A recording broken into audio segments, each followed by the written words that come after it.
BJP. സംസ്ഥാന അധ്യക്ഷൻ K Surendran മാധ്യമങ്ങളെ കാണുന്നു. തത്സമയം പറത്തിക്കൊണ്ട് നിയമസഭയെ നോക്കുകുത്തിയാക്കി ഭരണഘടനാ വിരുദ്ധമായിട്ടുള്ള ബില്ലുകൾ കൊണ്ടുവന്നപ്പോൾ അതേ പിടിച്ചു വെച്ചു. ഗോവിന്ദൻ്റെ പാർട്ടിയാണ് ഭരണഘടനയെ കശാപ്പ് ചെയ്തത്. അതാണ് കേരളം കണ്ടത്. അതുകൊണ്ട് ആരിഫ് മുഹമ്മദ് ഖാനോട്, ആദരണീയനായ ഗവർണറോട് CPM-നുള്ള വൈരാഗ്യം മനസ്സിലാക്കാൻ കഴിയുന്നതേ ഉള്ളൂ. കഴിഞ്ഞ 5 വർഷവും CPM-നും പിണറായി വിജയനും പല കാര്യങ്ങൾക്കും മറുപടി പറയേണ്ടതായിട്ട് വന്നു. അതിനുള്ള ജാള്യതയാണ് ഗോവിന്ദൻ ഇപ്പോൾ ഉള്ളത്. ഗോവിന്ദൻ വിചാരിക്കുന്നത് ആരിഫ് മുഹമ്മദ് ഖാൻ പോയി വേറൊരു ഗവർണർ വന്നാൽ ഈ കള്ളത്തരമെല്ലാം ഇവിടെ നടത്താമെന്നാണ്. ഏത് ഗവർണർ വന്നാലും ഗോവിന്ദൻ്റെ കള്ളത്തരങ്ങൾ, പിണറായി വിജയൻ്റെ കള്ളത്തരങ്ങൾ ഇവിടെ നടക്കാൻ പോകുന്നില്ല. ഇന്നലെ കഴിഞ്ഞ ദിവസം CBCI ആസ്ഥാനത്ത് വളരെ വലിയ രീതിയിൽ ആഘോഷം നടന്നു. പ്രധാനമന്ത്രി പങ്കെടുത്തു.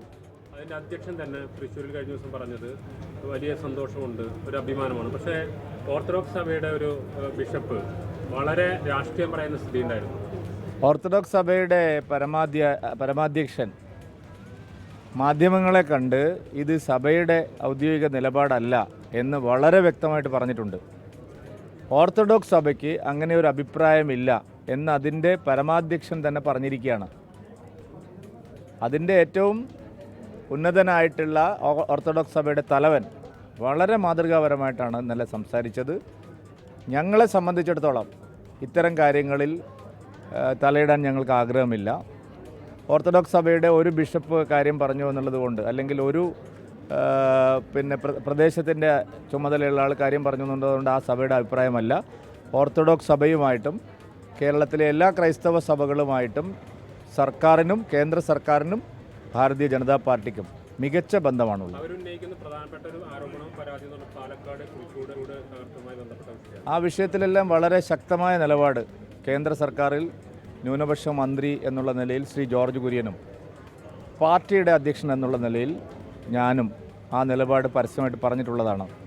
ഞങ്ങളെ സംബന്ധിച്ചിടത്തോളം കേരളത്തിലെ ക്രൈസ്തവ സമൂഹത്തിന് ബാഹ്യമായിട്ടുള്ള പലതരത്തിലുള്ള ബുദ്ധിമുട്ടുകളുള്ള ഒരു സന്ദർഭമാണിത്. പലതരത്തിലും ഇവിടുത്തെ സർക്കാരിൽ നിന്ന്, അതുപോലെ തന്നെ മതഭീകരവാദ ശക്തികളിൽ നിന്നെല്ലാം, വഖഫ് ബോർഡിൽ നിന്നെല്ലാം പലതരത്തിലുള്ള ഭീഷണികളുണ്ട്. ആ സന്ദർഭങ്ങളിലെല്ലാം ഞങ്ങൾ അവരുടെ കൂടെയാണ് നിന്നിട്ടുള്ളത്. ഇപ്പോഴും അതുതന്നെയാണ്. ഇത്തരം പ്രചാരണങ്ങളൊന്നും അതിനെ സ്വാധീനിക്കില്ല. ഞങ്ങൾ കേരളത്തിലെ ക്രൈസ്തവ സമൂഹത്തിന്, മുസ്ലിം മതന്യൂനപക്ഷത്തിന് ലഭിക്കുന്ന പരിഗണന ലഭിക്കണമെന്ന് കൃത്യമായി പറഞ്ഞിട്ടുള്ളൊരു പാർട്ടിയാണ്. മുസ്ലിം മതന്യൂനപക്ഷത്തിന് എന്തെല്ലാം പരിഗണനകളാണോ ലഭിക്കുന്നത്, ആ പരിഗണന കേരളത്തിലെ ക്രൈസ്തവ സമൂഹത്തിനും ലഭിക്കണം എന്ന ആത്മാർത്ഥമായ നിലപാട് സ്വീകരിച്ചിട്ടുള്ളൊരു പാർട്ടിയാണ് ഞങ്ങൾ. അത് നിങ്ങൾ മുനമ്പത്ത് കണ്ടിട്ടുണ്ട്, 80-20 അനുപാതത്തിൻ്റെ കാര്യത്തിൽ കണ്ടിട്ടുണ്ട്, ലവ് ജിഹാദിൻ്റെ കാര്യത്തിൽ കണ്ടിട്ടുണ്ട്, കേരളം നേരിടുന്ന പല പ്രശ്നങ്ങളുടെ കാര്യത്തിൽ നിങ്ങൾ കണ്ടിട്ടുണ്ട്. BJP ഇക്കാര്യത്തിൽ കൃത്യമായ നിലപാടാണ് സ്വീകരിച്ചിട്ടുള്ളത്. കെ സുരേന്ദ്രൻ സംസാരിക്കുകയായിരുന്നു.